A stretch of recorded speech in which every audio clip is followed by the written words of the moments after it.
O fim de ano costuma ser um período de balanços, de expectativas e também de muitas emoções. E para nos ajudar a refletir sobre esse momento, nós conversamos agora com o psicólogo, escritor, colunista aqui da CBN, Rossandro Klingey, autor do quadro Refletir para Viver, que você escuta todos os dias conosco. Rossandro, seja muito bem-vindo, um prazer te receber. Bom dia. Ô, Cássia, tudo bem? É uma alegria a gente estar podendo aqui nesse 1º de janeiro conversar com essa audiência qualificadíssima para a gente refletir sobre o que aconteceu. Eu acho que a gente está fechando um ano em que o mundo acelerou de um jeito que o coração humano ele não foi treinado para acompanhar, né? Vamos combinar, porque a gente junta aí. A inteligência artificial ganhou força, invadiu o trabalho, a escola, a criação, a rotina. E ao mesmo tempo a gente percebeu uma coisa bem desconcertante, né? A tecnologia ela pode aumentar a eficiência, mas ela não garante sentido. E mesmo que ela responda às nossas perguntas, ela não substitui a coragem de encarar as perguntas que doem, que é o que a gente procura fazer de manhã na coluna, refletir. E a gente percebe que continua a divisão política, que serve como uma espécie de febre que não baixa. A gente tem aí né, em meio a esse barulho aí, a saúde mental, ela ficou muito mais frágil, nem sempre porque as pessoas estão mais fracas, mas porque o ambiente ficou mais hostil ao silêncio, à presença, a essa complexidade que é ser humano. Aí a gente ainda tem, soma-se a isso, crise geopolítica, sensação de instabilidade constante, violência urbana, economia emocional do medo, né? Essa impressão que a gente tem que a vida está sempre por um fio, sempre quase acontecendo, sempre pedindo uma resposta rápida. E aí, exatamente, que a psicologia faz uma pergunta, o que que o calendário não faz para a gente? O que tudo isso que eu citei aqui agora, e acho que muita gente deve estar pensando em outras coisas, enfim, o que que tudo isso impacta dentro da gente? Porque encerrar o ano e não é virar uma página, é reconhecer o que você aprendeu, o que você normalizou e não deveria ter normalizado, o que você suportou, o que você engoliu, o que você não deveria ter engolido, o que você precisa parar de carregar para não levar para o próximo ciclo e entrar nele já esgotado, porque o mundo acelerou, mas a alma, ela não é um aplicativo que atualiza automático quando vira 1º de janeiro. Tem coisa que a gente chama de informação, mas o corpo resiste como ameaça. Por isso eu queria começar nosso papo fazendo 3 perguntas simples, mas bem sinceras, assim. Em 2025, o que é que deu esperança para você de verdade? O que é que te drenou em silêncio? E o que você fez para se proteger ou apenas para se anestesiar? E se o próximo ano você não tiver controle sobre ele? E olha, você não tem. Que tal a gente pelo menos buscar equilíbrio? Porque talvez a grande virada do ano não seja sobre prometer uma versão perfeita de si que esgota a gente.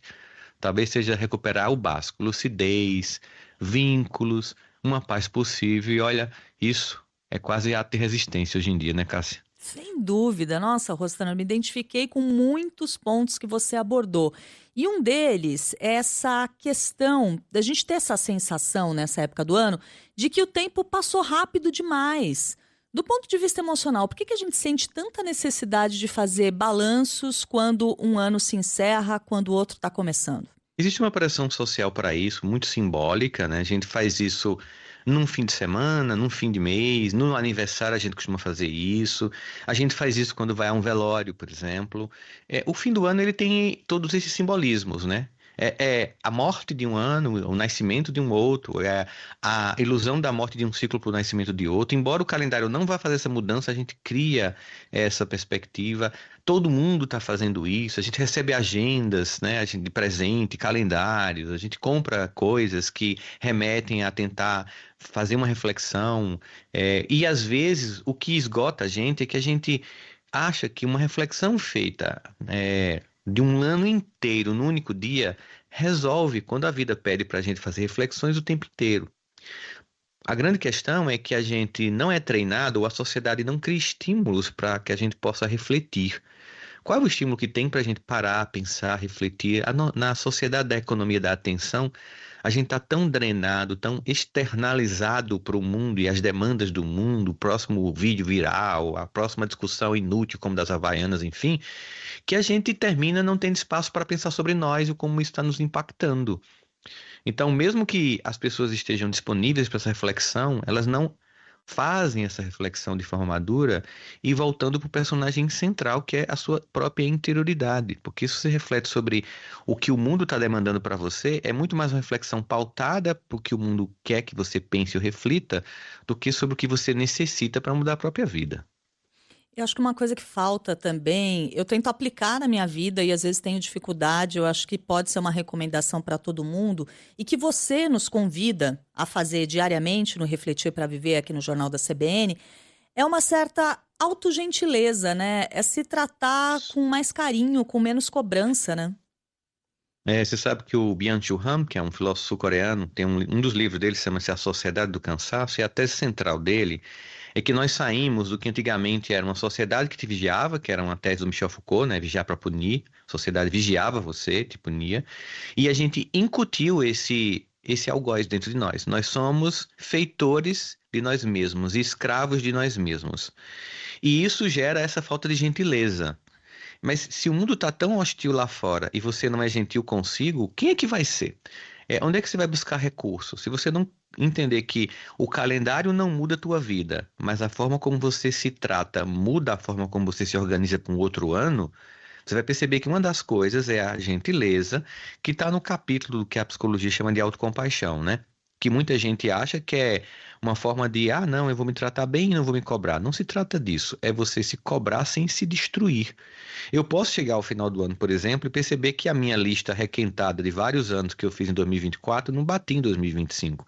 E talvez a hora seja de gentileza dizer assim, mas o que dessa lista é minha, minhas questões mesmo, ou o que dessa lista é o que o mundo está demandando, ou a minha comparação com alguém que eu sigo na rede social, ou com meu parente que alcançou tal meta. Talvez a grande gentileza seja, será que eu não precise somente de nem ter lista? Será que talvez o que eu precise agora é muito menos de uma nova lista, mas de carinho, tempo, cuidar de mim mesmo? Que a meta é organizar a agenda, mas a gente precisa entender que tem uma diferença entre pressa e direção, né?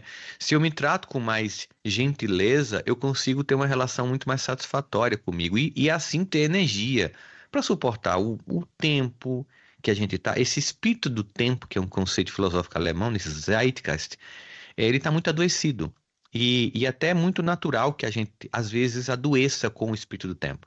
Mas aí a gente precisa entender, se eu não controlo todas essas dimensões que eu citei no início, geopolítica, IA e tudo que está acontecendo e está se reverberando, pelo menos que na minha interioridade, com um ato de gentileza, eu possa me tratar bem, que eu seja igual aquela música, ao menino, ao moleque, né?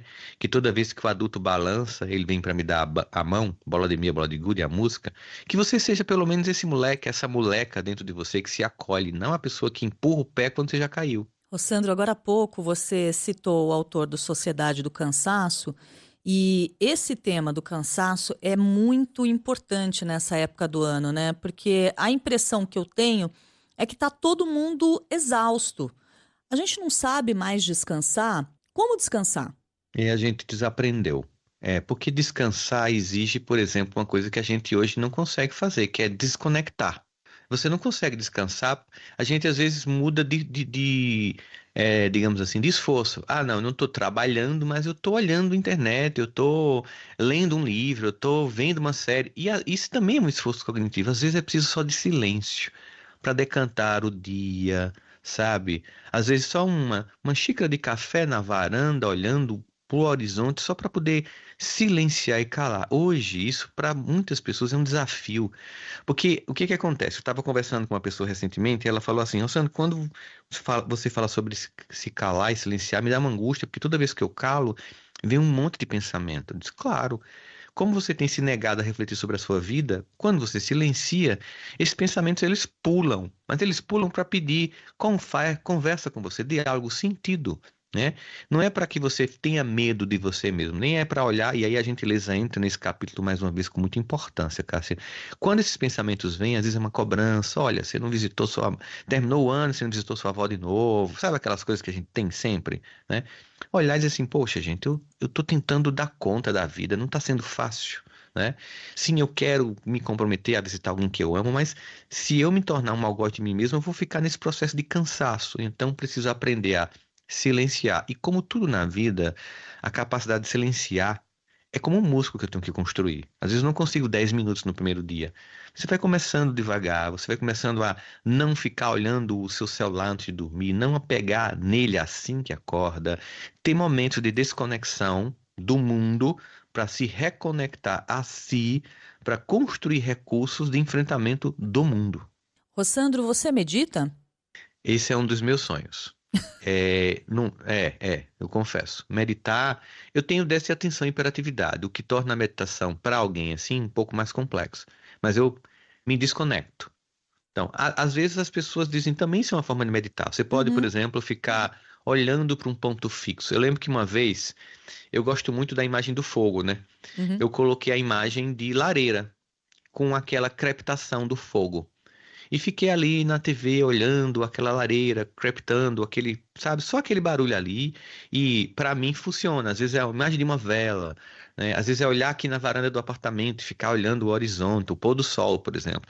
Meditar não é necessariamente ficar sentado numa posição de lótus, né? E Isso. ficar assim fazendo não, é fazer alguma coisa que faça com que você esteja presente. A meditação ela busca, né, fazer com que você esteja nesse tempo. Uma das coisas que torna a vida das pessoas angustiantes é porque tem muita gente ou presa ao passado por muita mágoa, angústia, decepções e dores, ou presa ao futuro com muita ansiedade.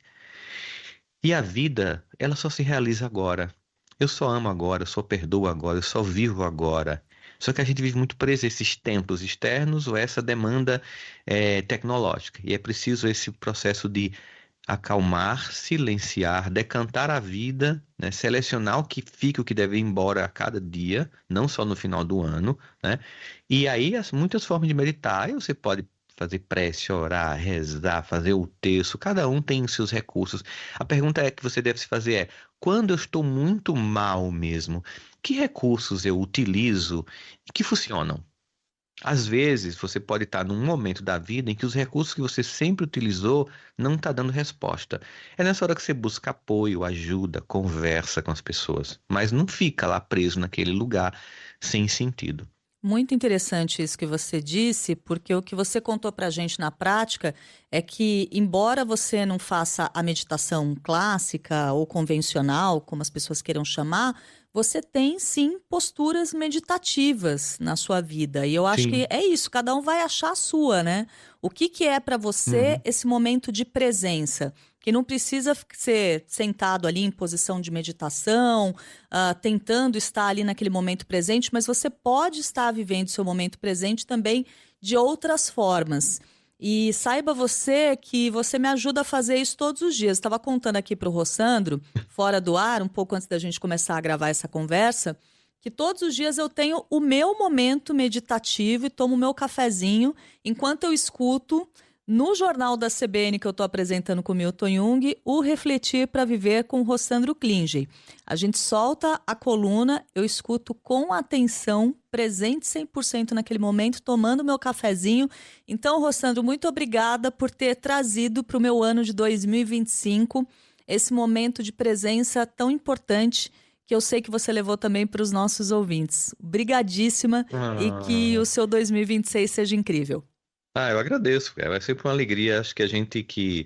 Você que trabalha com comunicação, o Milton, eu que trabalho com comunicação, mais como psicólogo, acho que a gente todo dia se propõe a ser um instrumento de elevação da consciência coletiva e da lucidez no mundo em que as pessoas estão num ruído tão grande, né? Que a gente possa, mais um ano, poder ser esse instrumento para as pessoas que estão disponíveis para escutar o contraditório sem se tornar inimigos e tentar refletir sobre a vida e pensar em como se tornar uma pessoa melhor. Rossandro Klinger, muito obrigado. O Rossandro, nosso colunista, está aqui todos os dias conosco no Refletir para Viver, psicólogo, escritor, palestrante. Obrigada, querido. Um ótimo 2026 para você. Para você também.